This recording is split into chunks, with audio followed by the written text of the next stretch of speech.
بسم اللہ الرحمن الرحیم۔ السلام علیکم دوستو۔ رمضان المبارک کا بابرکت مہینہ سب کے لیے ہی رحمتیں لاتا ہے۔ رمضان المبارک کے لیے بہت سی دعائیں اور صورتیں اور بہت سے وظائف ایسے ہیں جو کہ اس مبارک مہینے میں پڑھنا بہت افضل ہے۔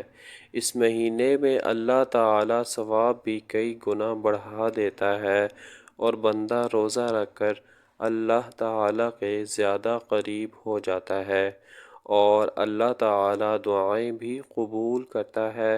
رمضان المبارک میں طاق راتوں کی عبادت بہت افضل ہے اور ان طاق راتوں کے بھی بہت سے وظائف ہیں جن کو ان راتوں میں پڑھنا بہت افضل ہے۔ حضرت فاطمہ رضی اللہ تعالی عنہا فرماتی ہیں کہ رمضان المبارک کی 27ویں اور 29ویں شب جو بھی عشاء کی نماز کے بعد سورہ ملک اور سورہ واقعہ کی تلاوت کرے گا تو اللہ تعالیٰ اس کے لیے الگ الگ رزق کے دروازے کھول دے گا۔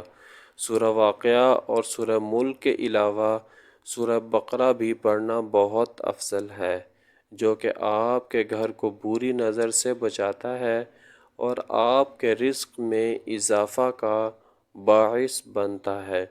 اللہ تعالیٰ سے دعا ہے کہ ہمیں نیک اعمال اور 5 نمازوں کی پابندی کرنے کی توفیق عطا فرمائے اور رسول اللہ صلی اللہ علیہ وآلہ وسلم کی شفاعت نصیب فرمائے۔ آمین ثم آمین۔